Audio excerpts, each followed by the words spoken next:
All right, guys, it has been so long since we have uploaded a video. We're really sorry about that. We've been so busy on top of getting hit with 2 major hurricanes here in Pinellas County.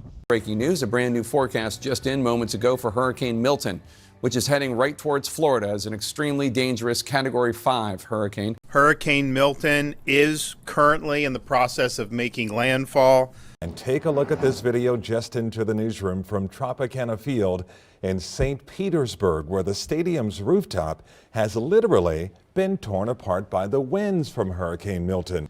Today we're out on a job site. Part of owning a business or a rental business is you have access to all these machines, and I think in some past videos we've talked about some of the work we've done.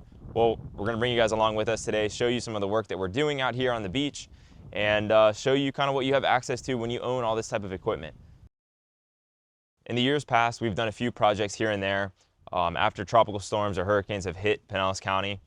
Last year we did this complex and the complex next door, removing sand from some of the parking garages, trying to get things back in order. This year is a much bigger project as we had a much bigger storm. 2 weeks ago, the property manager gave us a call and was looking for us to come back out. He said there was a whole bunch of sand everywhere, there was rocks all over the place, and they just needed a lot of help with work. So we brought some machines out here, and we've been out here for about a week.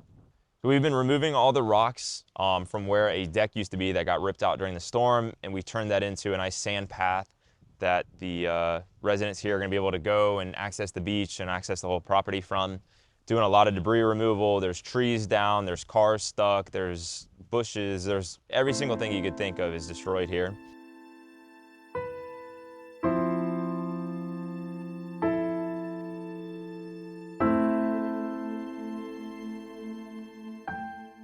So I've had a crew of anywhere from 10 to 20 people a day out here running equipment, hand laborers, picking stuff up, just trying to get this place back in order.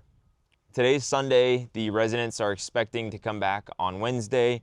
So we've really been working around the clock, 16-hour days, just doing everything we can to get this place back in order. I think I've said in the past, networking with people is really important. That's the only way we've gotten these jobs. We did a good job last year with a complex next door. Then the manager of this property had us come over and do stuff. And as soon as the storm hit, he reached out and wanted us to bring the Skyway crew out here to start working. And this is just one of the benefits of owning a business that you have access to all this equipment, is being able to do stuff like this. Yeah, we put some money in our pocket, but we're also helping get these people's lives back in order, because it's just an absolute nightmare down here. I'm sure everybody's seen everything on the news and seen all the photos, but our area, the beaches in Pinellas County and down south and up north, have just been absolutely wrecked by these storms.